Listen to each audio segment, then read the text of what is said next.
കേരളത്തിൽ സാംസ്കാരിക വകുപ്പിൻ്റെ കീഴിൽ വേറെയും കുറേ അക്കാദമികളുണ്ട്. അതിലേതൊക്കെ അക്കാദമികളിലാണ് സ്വാഭാവിക നടപടിയുടെ ഭാഗമായിട്ട് കാലാവധി കഴിഞ്ഞ ഉടനെ ചെയർമാൻമാരെ മാറ്റിയിട്ടുള്ളത്? അത് നിങ്ങൾ ചോദിക്കണ്ടേ? ചലച്ചിത്ര അക്കാദമിയിൽ മാത്രമാണോ ഈ ഒരു സ്വാഭാവിക നടപടി? സംഗീത അക്കാദമിയുടെ കഴിഞ്ഞിട്ടിപ്പോൾ എത്രയായി? സാഹിത്യ അക്കാദമിയുടെ കഴിഞ്ഞിട്ട് എത്രയായി? മറ്റിതര അക്കാദമികളിൽ, ഇതര സാംസ്കാരിക സ്ഥാപനങ്ങൾ, അവിടെയൊക്കെ ഇതേപടി തുടരുമ്പോൾ ഭാരത് ഭവൻ ഇപ്പോൾ എത്ര കാലമായി തുടരുന്നു? അപ്പോൾ അവിടെയൊക്കെ ഒരു വലിയ മാറ്റം വന്നോ? സംസ്ഥാന ചലച്ചിത്ര അവാർഡ് പ്രഖ്യാപിക്കുന്നതിൻ്റെ തൊട്ട് തലേ ദിവസം അതിൻ്റെ എല്ലാ പ്രവർത്തനങ്ങളിലും ആദ്യം മുതൽ കൂടെ നിന്ന് പ്രവർത്തിച്ചു കൊണ്ടിരുന്ന ഒരാൾ ആ ഒരു 1-ാം തീയതി പ്രഖ്യാപിക്കാനിരിക്കുന്നു. തലേ ദിവസം അറിയുന്നു ചുമതലയിൽ നിന്ന് പ്രേംകുമാറിനെ മാറ്റി.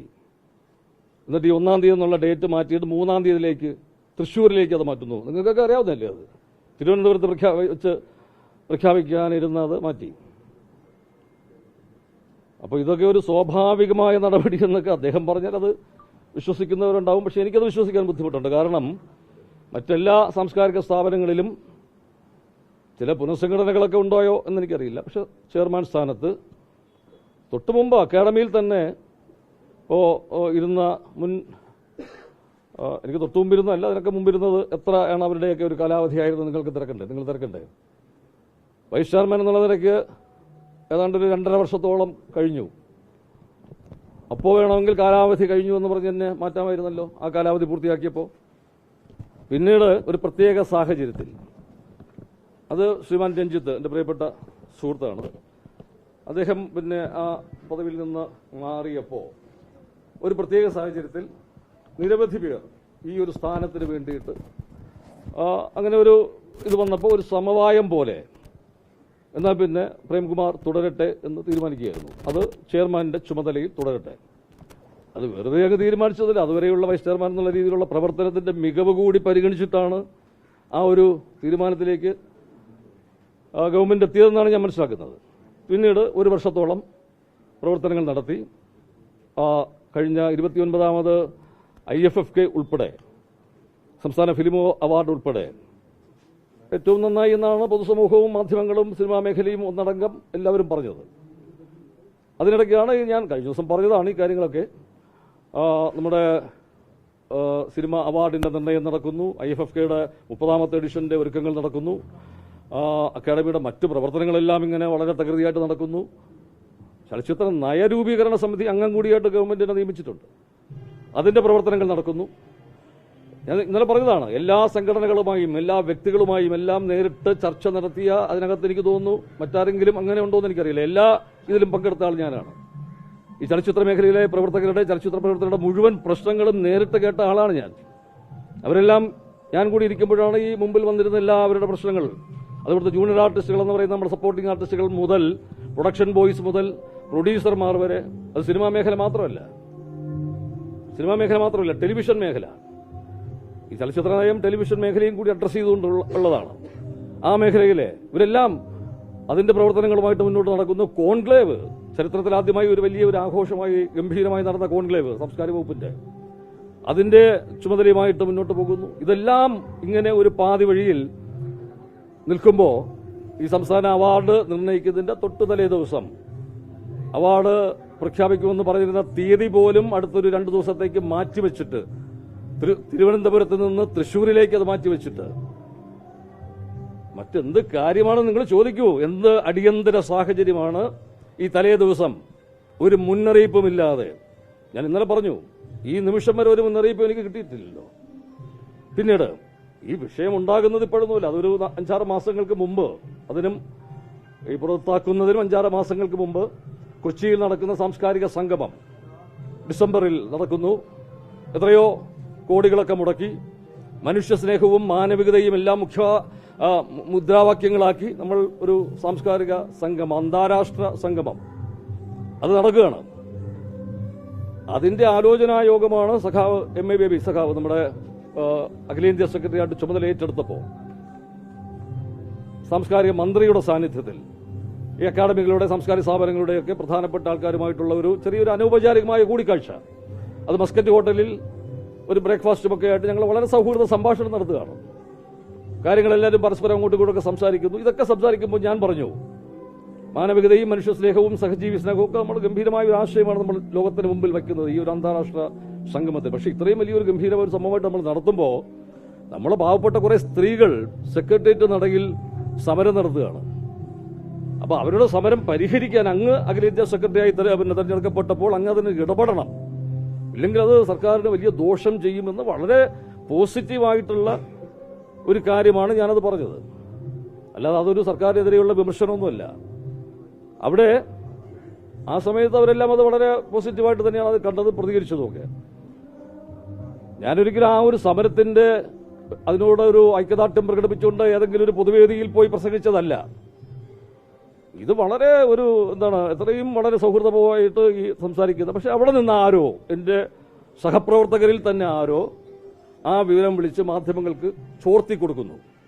പിറ്റേ ദിവസം മനോരമയും മാതൃഭൂമിയും ഉൾപ്പെടെയുള്ള പത്രങ്ങളിൽ വാർത്ത വരുന്നു, പ്രേംകുമാർ ഇങ്ങനെ ആശാസമരത്തിനെ പരിഹരിക്കണമെന്ന് ആവശ്യപ്പെട്ടുകൊണ്ട് വളരെ ധാർമ്മിക രോഷം പ്രകടിപ്പിച്ചു എന്നൊക്കെ പറഞ്ഞിട്ട്. തീർച്ചയായിട്ടും എനിക്കൊരു ധാർമ്മിക രോഷമുണ്ട്. ഞാൻ മനുഷ്യപക്ഷത്ത് നിൽക്കുന്ന ഒരു കലാകാരനാണ്, കലാപ്രവർത്തകനാണ്. ഞാനൊരു രാഷ്ട്രീയക്കാരനൊന്നുമല്ല. ഒരു കലാരംഗത്ത് പ്രവർത്തിക്കുന്ന എനിക്ക് എൻ്റെ ഏറ്റവും വലിയ പ്രതിബദ്ധത മനുഷ്യരോടാണ്. അതുകൊണ്ടാണ് ഒരു പരസ്യ ചിത്രങ്ങളിൽ പോലും ഞാൻ അഭിനയിക്കാത്തത്. ടെലിവിഷൻ മേഖലയിൽ ഈ കണ്ടന്റിന്റെ കാര്യത്തിൽ വളരെ അപജയം നടക്കുന്നു, അത് എൻഡോസൾഫാനെ പോലെ അപകടമെന്ന് പരസ്യമായിട്ട് വിളിച്ചു പറഞ്ഞ ആളാണ് ഞാൻ. അത് ഈ സമൂഹത്തോടുള്ള പ്രതിബദ്ധത കൊണ്ടാണ്. അങ്ങനെ ഒരാൾ ഇങ്ങനെ ഒരു സമരം, ഒരു ഇടതുപക്ഷ സർക്കാർ ഭരിക്കുമ്പോൾ സെക്രട്ടേറിയറ്റിന് മുമ്പിൽ ഒരു സമരവും, ആശാസമരം എന്നല്ല ഒരു സമരവും നടക്കാൻ പാടില്ല എന്ന് വിശ്വസിക്കുന്ന ആളാണ് ഞാൻ. തീർച്ചയായും ജനാധിപത്യ സംവിധാനമാണ്, ചിലപ്പോൾ സമരങ്ങൾ ഉണ്ടാവാം. അങ്ങനെ ഉണ്ടായാൽ അത് ഉടനെ അടിയന്തര പ്രാധാന്യം നൽകി അതിൽ ഇടപെട്ട് പരിഹരിക്കാനുള്ള ആർജവം കാണിക്കണം. ഇല്ലാതെ അനിശ്ചിതകാലത്തേക്ക് ഇങ്ങനെ കുറെ പാവപ്പെട്ട സ്ത്രീകൾ അവരുടെ രാഷ്ട്രീയം എന്തായിക്കോട്ടെ, അവരെ മറ്റു പലരും ചിലപ്പോൾ രാഷ്ട്രീയമായിട്ട് ഉപയോഗിച്ചിട്ടുണ്ടാവും, അത് മറ്റൊരു കാര്യം.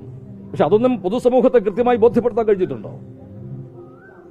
എന്നിരിക്കെ പൊതുസമൂഹത്തിൽ മൊത്തമായ ഒരു വികാരമുണ്ട്, അത് ദോഷമാണ് എന്ന് പോസിറ്റീവായി പറഞ്ഞ കാര്യം മാത്രമാണ് എനിക്കെതിരെ, എന്റെ പുറത്താക്കൽ നടപടിക്കെതിരെ ഇവർക്കുള്ളത്. അല്ലാതെ സ്വാഭാവിക നടപടി എന്നുള്ളത് നിങ്ങൾ വിശ്വസിക്കരുത്, അതൊരു സ്വാഭാവിക നടപടിയല്ല.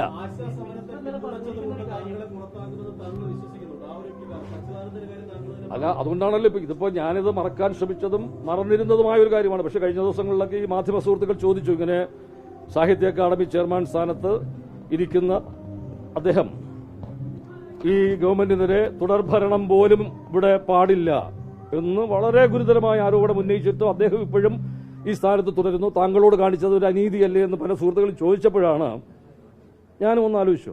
അങ്ങനെയാണ് ഞാനൊരു ഫേസ്ബുക്ക് പോസ്റ്റ് കഴിഞ്ഞ ദിവസം ഞാൻ ഇട്ടത്. അതിനുശേഷമാണിത് മാധ്യമങ്ങളിലൊക്കെ വാർത്തയായി വന്നത്. ആ ഫേസ്ബുക്ക് പോസ്റ്റിലും ഞാൻ ഒരിക്കലും ഒരു സച്ചിദാനന്ദൻ മാഷിനെ പോലുള്ള ഒരു മഹാകവിയോട്, ഒരു മഹാപ്രതിഭയോട്, ഞാനൊക്കെ കുട്ടിയായിരിക്കുമ്പോൾ കോളേജിൽ പഠിക്കുമ്പോഴൊക്കെ എൻ്റെ ഏറ്റവും വലിയൊരു ആരാധ്യ ഒരു വ്യക്തിത്വമാണ് കവി എന്ന നിലയിൽ. ആ മഹാവ്യക്തിത്വത്തോടൊന്നും പ്രേംകുമാർ എന്ന് പറഞ്ഞ ഒരു ചെറിയ മനുഷ്യൻ, ഒരു സാധാരണ ഒരു നടൻ, വെറും ചെറിയ സിനിമയിലൊന്നും അങ്ങനെ ഒരു വലിയ സംഭാവന നൽകിയ, ലോക സിനിമയിലൊന്നും എന്തെങ്കിലും സംഭാവന നൽകിയ മനുഷ്യനൊന്നുമല്ല ഞാൻ. പക്ഷേ എന്നെ ഏൽപ്പിച്ച കാര്യങ്ങൾ ഞാൻ അക്കാദമിയുടെ ചുമതലയിൽ വളരെ കൃത്യമായും ഭംഗിയായും ആത്മാർത്ഥമായും ആരും അധികം അങ്ങനെ തെറ്റ് പറയാതെ ചെയ്യാൻ എനിക്ക് പറ്റിയിട്ടുണ്ട്. അതിൻ്റെ ഒരു ആത്മവിശ്വാസം എനിക്കുണ്ട്. അപ്പം അങ്ങനെ ഞാൻ എന്നെ ഒരു സച്ചിദാനന്ദൻ മാഷുമായിട്ട് ഒരു താരതമ്യവും എനിക്കില്ല. ഞാൻ ഒരു നിസ്സാരനായ ഒരു വ്യക്തിയാണ്. പക്ഷെ എങ്കിലും എന്റെ പ്രശ്നം ഇത്രയേ ഉള്ളൂ, സംസ്ഥാന സർക്കാരിന്റെ സാംസ്കാരിക വകുപ്പിനെ സംബന്ധിച്ചിടത്തോളം ചലച്ചിത്ര അക്കാദമിയും സംസ്ഥാന ചലച്ചിത്ര അക്കാദമിയും സംസ്ഥാന സാഹിത്യ അക്കാദമിയും തുല്യ പരിഗണനയാണ്. ഒരേപോലുള്ള രണ്ട് സാംസ്കാരിക സ്ഥാപനങ്ങളാണ്. സംഗീത നാടക അക്കാദമി, ഞാനത് പറഞ്ഞു ഒഴിപ്പിക്കട്ടെ. ഈ രണ്ട് സ്ഥാപനങ്ങളിലെ ഔദ്യോഗിക പദവിയിലിരിക്കുന്ന രണ്ട് ചെയർമാൻമാർ, ആ ഒരു ഔദ്യോഗിക പദവി മാത്രമേ താരതമ്യമുള്ളൂ. വ്യക്തിപരമായിട്ട് അദ്ദേഹം എന്നെക്കാൾ എത്രയോ അകലെ ഉയരങ്ങളിലാണ്. ആ രണ്ട് ചെയർമാൻമാരോട്, അത് ഔദ്യോഗിക പദവി മാത്രമാണ്, ആ രണ്ട് പദവികളോട് കാണിച്ച സർക്കാർ അല്ലെങ്കിൽ സാംസ്കാരിക വകുപ്പ് അല്ലെങ്കിൽ അവർ കാണിച്ച അത് ഒരാളോട് കാണിച്ച നീതിയല്ല എന്നോട് കാണിച്ചത്, അതൊരു ഇരട്ട നീതിയാണ് എന്നാണ് കൃത്യമായിട്ട് പറഞ്ഞത്. ആ പദവിയുടെ കാര്യത്തിൽ മാത്രമാണ്, അല്ലാതെ ഞങ്ങൾ തമ്മിലുള്ള ഒരു താരതമ്യവും ഇല്ല.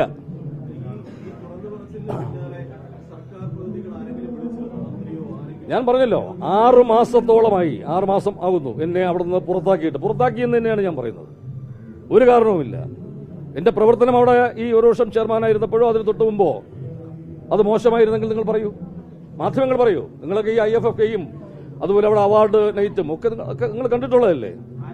കൂടുതൽ ജനകീയമായി അക്കാദമി പ്രവർത്തിച്ചു എന്നാണ് പലരും എന്നോട് പറഞ്ഞത്. അപ്പോ മറ്റെന്തെങ്കിലും ഒരു കാരണമുണ്ടോ? ഒന്നുമില്ല.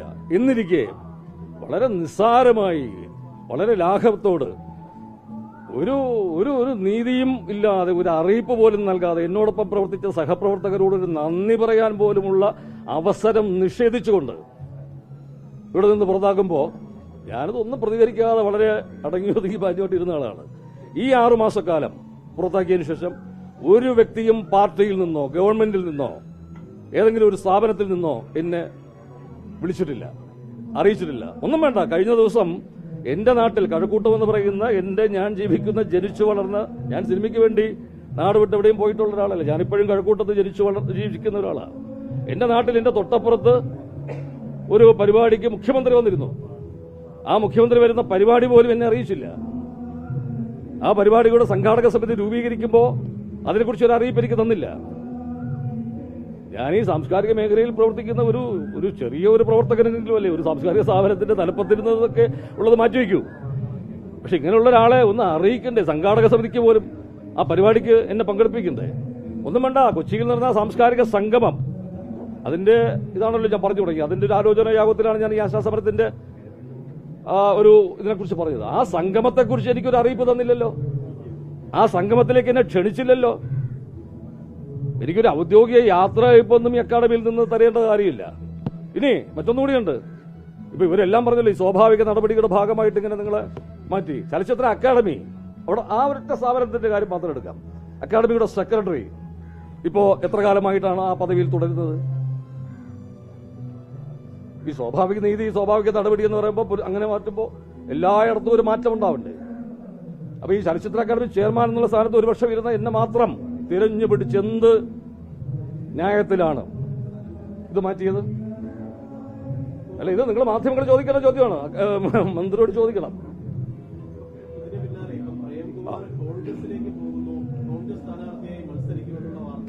ഞാൻ ഒരിക്കലും എവിടെയും ഒരിടത്തും ഒരു കാലത്തും പോയിട്ടില്ല. ഞാനൊരു കോൺഗ്രസ് കുടുംബത്തിലെ അംഗമായിരുന്നു എന്നുള്ള സത്യമാണ്. എന്റെ അച്ഛൻ, അദ്ദേഹം ഇലക്ട്രിസിറ്റി ബോർഡിൽ ഉദ്യോഗസ്ഥനായിരുന്നു. അദ്ദേഹം ഉമ്മൻചാണ്ടി സാറ് അവിടുത്തെ INGCയുടെ പ്രസിഡന്റ് ആയിരിക്കുമ്പോൾ എന്റെ അച്ഛൻ INGCയുടെ പ്രധാനപ്പെട്ട ഭാരവാഹിയായിരുന്നു ഇലക്ട്രിസിറ്റി ബോർഡിൽ. അങ്ങനെ ഒരു കോൺഗ്രസ് പശ്ചാത്തലം. കുടുംബത്തിലെ അംഗങ്ങൾ മുഴുവൻ കോൺഗ്രസ്സുകാരാണ്. ഞാൻ ചെമ്പഴന്തി SN കോളേജിൽ ബിരുദ വിദ്യാർത്ഥിയായിരിക്കുമ്പോൾ KSUവിന്റെ ഒരു മെമ്പറോ അംഗമോ ഒന്നും ആയിട്ടൊന്നുമല്ല. പക്ഷേ ആ പാനലിൽ ആർട്സ് കൗൺസിൽ സെക്രട്ടറിയായിട്ട് മത്സരിച്ച ആളാണ്. അതുകൊണ്ട് ഞാൻ പക്ഷെ പിന്നീട് എവിടെയെങ്കിലും പോയിട്ട് ഞാനൊരു മെമ്പർഷിപ്പ് വേറെ ഏതെങ്കിലും പാർട്ടിയിൽ പോയി ഞാൻ എടുത്തിട്ടില്ല. ഇപ്പൊ CPMന്റെ ഒരു സഹയാത്രികനായിട്ടൊക്കെ നമ്മൾ പറയുമ്പോൾ തന്നെയും ഒരിക്കലും CPMന്റെ ഒരു മെമ്പറായിരുന്നില്ല ഞാൻ. എന്റെ ചില നിലപാടുകളും എന്റെ ചില അഭിപ്രായങ്ങളും ഫാസിസത്തിന് എതിരെയൊക്കെയുള്ള എന്റെ ചില വിമർശനാത്മകമായ പ്രസംഗങ്ങളും ഇതെല്ലാം കണ്ടിട്ടൊക്കെ ആകണം. ഒരുപക്ഷെ സഖാവ് കോടിയേരി ബാലകൃഷ്ണൻ, അദ്ദേഹം പാർട്ടി സെക്രട്ടറി ആയിരിക്കുമ്പോൾ അദ്ദേഹം ഒന്നിച്ച് ചില വേദികൾ പങ്കിടുന്നു.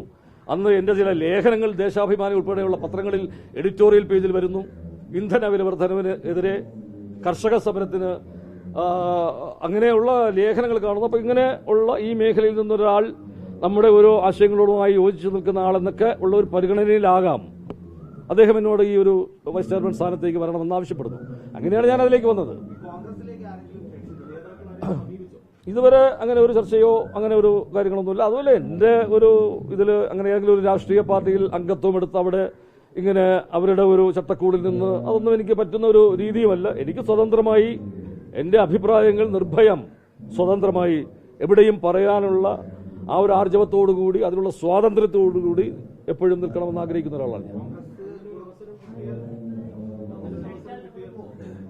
ഞാൻ അങ്ങോട്ട് പോകുമോ ഇങ്ങോട്ട് പോകുമോ എന്നുള്ള, ഞാനങ്ങനെ എവിടെയെങ്കിലും പോകാൻ വേണ്ടി നിൽക്കുന്ന ഒരാളാണ്. ഞാനിപ്പോൾ കുറച്ച് കാലം സ്വസ്ഥമായി ഇങ്ങനെ മറ്റെല്ലാ കാര്യങ്ങളിൽ നിന്ന് കുറച്ച് എഴുത്തും വായനയൊക്കെ ഉണ്ട്. അടുത്ത കാലത്ത് എൻ്റെ ഒരു പുസ്തകം പബ്ലിഷ് ചെയ്യുകയുണ്ടായി. കുറച്ച് മുമ്പാണ്, ദൈവത്തിന്റെ അവകാശികൾ എന്ന് പറഞ്ഞ് DC ബുക്സ്.